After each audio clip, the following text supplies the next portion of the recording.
Hello, it's time to subject you to another Reader's Questions video. This week I've got a question from Greg Schweitzer. Hello Greg, and I'll read his question out to you. He actually sent me two questions, so this week I'll deal with the first question, which is, you mentioned in one of your books something along the lines of, there is no excuse for not having direction when coaching and working with people. Help to understand this, and also how to know the direction to take them in. Interesting question. I don't remember saying that in one of my books. There is no excuse for not having direction when coaching and working with people. And how to know what direction to take them in. Well, forwards, obviously. That's we can probably say that. I think what I would say is that, and actually this links to Greg's second question, which is about congruence when the client wants to, says that they want to change something, but then they seem to resist that. I'm going to get onto that question in more detail in a later video, but for now I'm going to deal with the question of how to know what direction to take the client in. Well, the client will tell you where they want to go. You'll set up with them some direction or outcome for the coaching. Often when the coaching process starts, when the client contacts you or first engages with you within the coaching conversation, you'll start by asking what it is they want, what they want to work on, what they want to get, how they will measure progress, how they will know when they have achieved what they wanted, and so on. And it's common in coaching to think in terms of goals, but goals are limiting because it means we're trying to get to a fixed endpoint. So actually what I would suggest to you is that we need to think in terms of setting a direction rather than a goal. Goal isn't a bad thing to start with if it helps us to know the direction that we're going to go in, but we need to have some measures of progress rather than how will we know when we've got there, because when we get there then we stop and what happens next. So that doesn't mean that the coaching conversation continues or the coaching sessions continue, but it means that you're taking a generative approach to change in the coaching process, and the client will take that forward in whatever way they want to take that forward.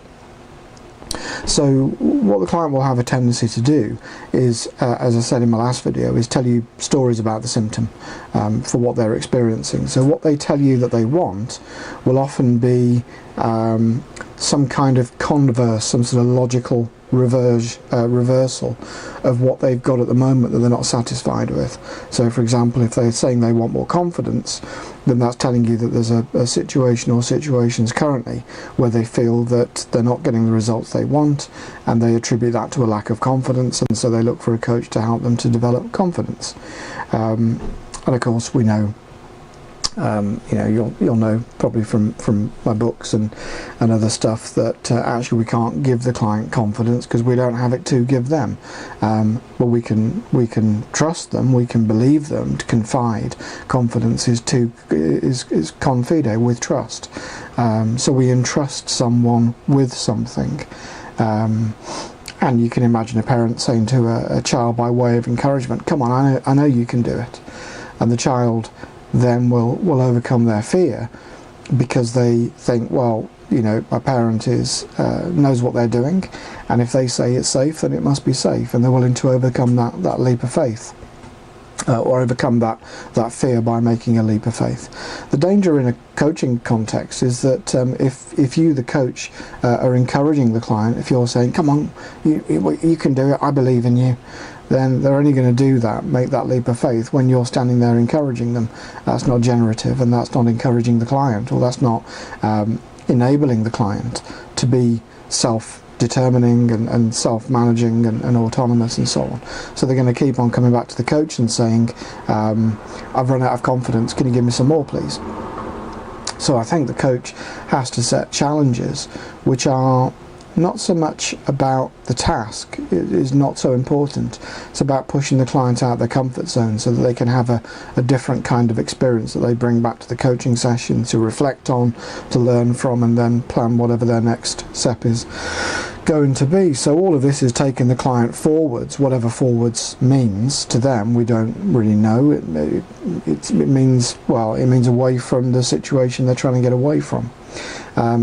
So I think as a general approach, as I said, the client is going to tell you a story about the symptoms of whatever it is that they want to get away from, and I think what the coach has to do is very quickly get away from that story, get away from the status quo, because that status quo will be a set of representations. It may or may not be true. Well, if we approach it from a purist point of view, it isn't true. What the client tells you about their current situation isn't true. If you've watched my video from the NLP conference, you'll have heard me say to somebody, you know, what is it you want and where are you now in relation to that, and I don't think what you just told me is true. And that's maybe a more provocative way of approaching it, but the point is the same, that what the client is giving you is a representation of what they've experienced, and they've coloured that representation to suit you because of what they want you to think, what they want you to do in response to that. And they fundamentally don't want to experience fear or discomfort in the process.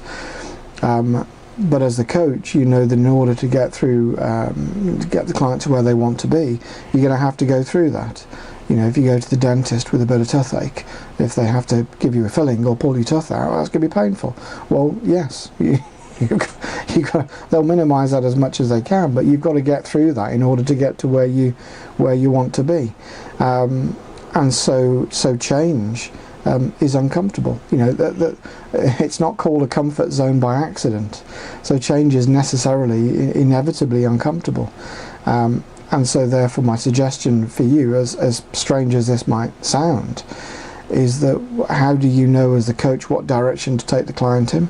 You take them in the direction where they're most uncomfortable, because that's where the biggest learning and that's where the biggest opportunity for change is. And that's where they will grow courage. They will draw courage from that. They will draw confidence from that, because they know they've overcome something. They know they've faced whatever it was that they were afraid of, confrontation with somebody at work or whatever it might be. They know that they faced that. And once they've done that themselves, and nobody else helping them, nobody giving them confidence, they generated that for themselves, then they are better equipped for the next step and the next step and the next step.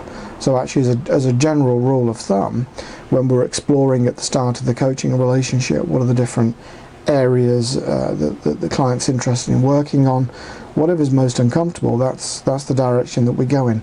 And we do that with some tact and care, of course. We're not just going to throw them off the deep end, but that would be my suggestion. So thanks very much for your question, Greg. I hope that's given you all of you watching something to think about. Remember to keep the readers' questions coming in. Could be about something you've seen in the books that you want me to clarify or expand upon. Could be something you've seen in one of my videos. Could be something you've seen in a post on Facebook or LinkedIn or something like that. So let me know, get in touch, and love to hear from you. And if you submit a question, I promise I will answer it in an upcoming video. So good luck, have fun, and I'll see you soon.